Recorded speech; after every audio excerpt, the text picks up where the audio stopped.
नमस्कार। पाठ संख्या 45 हम ग्रहों के गुण स्वरूप पढ़ते आ रहे हैं। ग्रहों के बारे में काफ़ी चर्चा हो चुकी है। अब आगे बढ़ते हुए आज का जो विषय हम देखेंगे कि ग्रह पक्ष बली या उत्तरोत्तर बली कैसे होते हैं। चर्चा ग्रहों की ही चल रही है। ग्रहों को हमने पहले शुभ या शुभ नैसर्गिक रूप से जाना, ग्रहों को मित्र शत्रु नैसर्गिक रूप से जाना। अभी हमको ग्रहों को शुभ या अशुभ तत्कालिक रूप से भी जानना है और ग्रह पक्ष बली और उत्तरोत्तर बली कौन से हैं। आज का यही विषय है, पक्ष बली या उत्तरोत्तर बली। ग्रह कौन से होते हैं? सबसे पहले बात करते हैं पक्ष बली की। पक्ष दो ही होते हैं। पक्ष कितने होते हैं? दो ही होते हैं। पक्ष दो ही होते हैं। एक शुक्ल पक्ष, दूसरा कृष्ण पक्ष।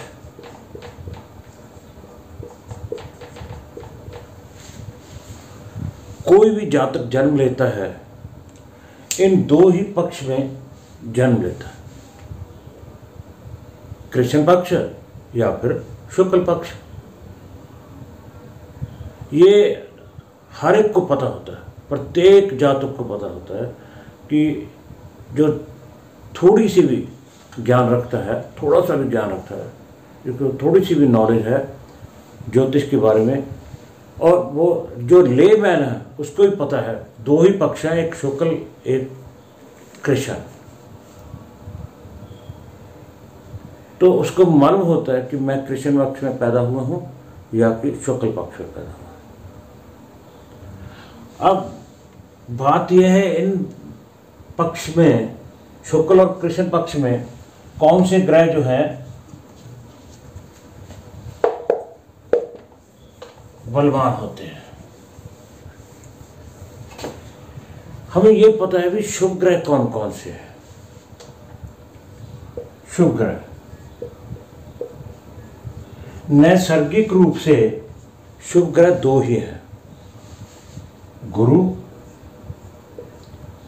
और शुक्र, जिन्हें निर्विवाद हम कह सकते हैं कि ये शुभ ग्रह है। अब उसके बाद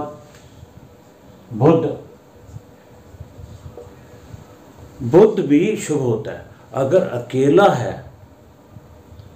पत्रिका में तो वो शुभ है।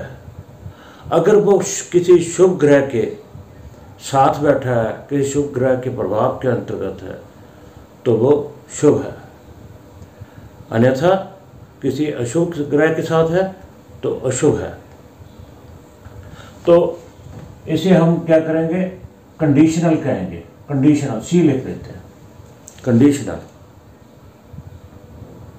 शर्तानुसार क्या वह शुभ है या कि अशुभ है। अगर शुभ है तो वह शुभ की कैटेगरी में आएगा। और उसके बाद आता है चंद्र। चंद्रमा भी अगर पूर्णमासी के आसपास है तो वो शुभ है, अन्यथा वो क्षीण है। अगर सूर्य के अमावस के आसपास है तो वो क्षीण है। तो ये भी कंडीशनल आ जाएगा, ये भी कंडीशनल आ जाएगा। और अशुभ ग्रह कौन से हैं? अशुभ ग्रह है सूर्य, मंगल, शनि, राहु और केतु। ये सभी जानते हैं कि ये पांचों के पांचों ग्रह, सूर्य, मंगल, शनि, राहु और केतु, अशुभ ग्रह हैं। परंतु बुध भी कंडीशनल, शर्तानुसार, अगर इनमें किसी के साथ है तो वो भी अशुभ है, बुध। और चंद्रमा अगर अमावस के आसपास है वो भी क्षीण है, चंद्र। ये दोनों कंडीशनल हैं, ये दोनों कंडीशनल हैं, शर्त अनुसार हैं। तो शुभ ग्रह हमारे हैं निर्विवाद नैसर्गिक रूप से गुरु और शुक्र। बुध और चंद्रमा भी शुभ है मगर कंडीशनल है, शर्त अनुसार है। अशुभ ग्रह है सूर्य, मंगल, शनि, राहु और केतु। बुध और चंद्रमा कंडीशनल अशुभ है। अब बात है पक्षवरी की। पक्षवरी मैंने बताया कि पक्ष दो ही है, शुक्ल और कृष्ण। शुक्ल पक्ष, किसी का जन्म शुक्ल पक्ष में हुआ, शुक्ल पक्ष में हुआ तो उस समय शुभ ग्रह जो हैं बलवान होंगे। पक्षबली, पक्ष के अनुसार बलवान होना। किसी का जन्म शुक्ल पक्ष में हुआ है तो शुभ ग्रह जो है बलवान होंगे, और जिसका जन्म कृष्ण पक्ष में हुआ, कृष्ण पक्ष में हुआ तो उसके लिए अशुभ ग्रह बलवान होंगे। इसका अर्थ ये नहीं कि शुक्ल पक्ष में जन्म हुआ, गुरु शुक्र, बुध और चंद्र अगर कंडीशनल वो भी शुभ हैं तो बलवान हो गए तो वो शुभ फल ही देंगे, सिर्फ और सिर्फ शुभ फल ही देंगे। मगर ये कहा गया है कि वो बलवान होंगे, फल की कथन की बात नहीं हुई शुभ देंगे या कि अशुभ देंगे। वो आपकी पत्रिका बताएगी कि कोई भी ग्रह चाहे वो शुभ है चाहे वो अशुभ है, क्या वो किस भाव में बैठा, 6, 8 और 12, छठे भाव, 8वें भाव और 12वें भाव में बैठा है, या फिर तीसरे, छठे या 11वें बैठा है। वो अपनी स्थिति, दृष्टि, युति के अनुसार फल देगा, मगर देगा क्या, बलवान होकर। अगर कोई शुभ ग्रह 6, 8 में बलवान होकर बैठा है तो उसका दायित्व बनता है कि वह उस भाव के भी फल दे। तो वो अगर वो बलवान है, जहाँ से हमें अशुभ फल मिलना है, दुख मिलना है, तो वो दुख में भी वृद्धि करेगा। अगर अशुभ ग्रह बलवान होकर और पत्रिका के अनुसार वो शुभ फल देते हैं तो वो बलवान है, तो वो अशुभ होने के बावजूद भी फल शुभ देंगे। शुभ फल और अशुभ फल राशि लग्न के अनुसार इसके बाद हम चर्चा करेंगे, क्योंकि हम देखेंगे कि जो शुभ ग्रह हैं तत्कालिक, हम नैसर्गिक रूप से तो जाना ये शुभ ग्रह हैं, मगर तत्कालिक रूप से पत्रिका में वो जिस भी जातक की कोई पत्रिका है उसमें वो क्या तत्कालिक रूप से शुभ है या कि अशुभ, उस जातक को क्या वो शुभ फल देते हैं कि अशुभ देते हैं, अगले पाठ में हम इसी की चर्चा करेंगे। तो कहने का भाव है पक्ष के हिसाब से अगर किसी का जन्म शुक्ल पक्ष में हुआ है तो उसके शुभ ग्रह जो हैं बलवान होंगे। अगर कृष्ण पक्ष में जन्म हुआ है तो उसके अशुभ ग्रह बलवान होंगे। अब बात आती है उत्तरोत्तर बली की। उत्तरोत्तर बली का मतलब ये है, आजकल मार्केट में, बाजार में व्यापारिक जो लोग हैं, जो जिन्होंने ज्योतिष को व्यापार बना हुआ है, वो क्या करते हैं, राहु केतु शनि इनके आधार पर, अस्त है, नीच है, उच्च का है, काल सर्प है, इसके आधार पर जो ज्योतिष करते हैं वो इसी के आधार पर डराकर लोगों की जेब से पैसा निकालने जानते हैं।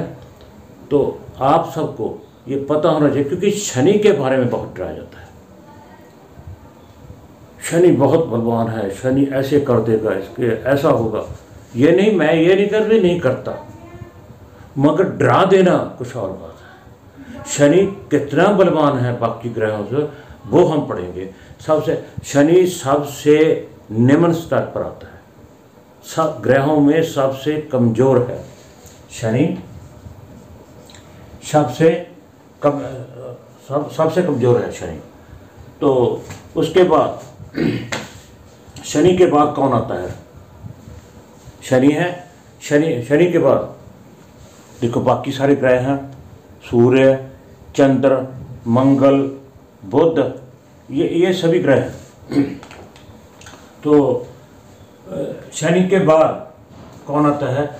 शनि से ज़्यादा ताकतवर कौन है? मंगल।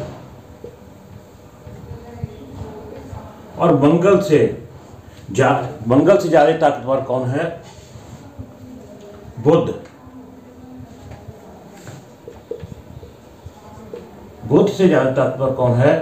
गुरु। गुरु से ताकतवर ज़्यादा कौन है? शुक्र। और शुक्र से 1 2 3 4 5, शुक्र से ताकतवर कौन है? चंद्र। और सबसे ज्यादा ताकतवर कौन है? सूर्य। सो ये है उत्तरोत्तर बली।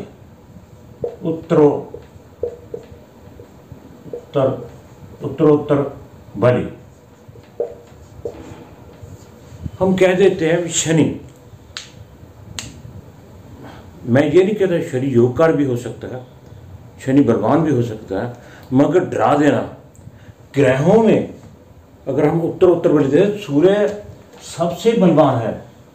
सूर्य सबसे बलवान है। सूर्य किंग ऑफ द प्लेनेट है, राजा है। इसके आगे सभी निम्न हैं। शनि से ज़्यादा मंगल बलवान है, मंगल से ज़्यादा बुध, बुध से ज़्यादा गुरु, गुरु से ज़्यादा शुक्र, और शुक्र से ज़्यादा चंद्र, और सबसे ज़्यादा सूर्य बलवान है। सो ऐसे किसी को डराना विद्वानों के लिए अच्छा नहीं।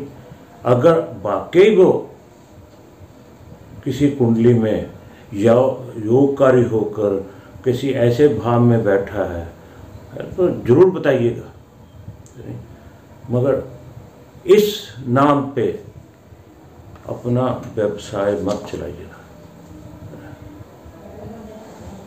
तो ये था आज विषय पक्ष बली और उत्तरोत्तर बली।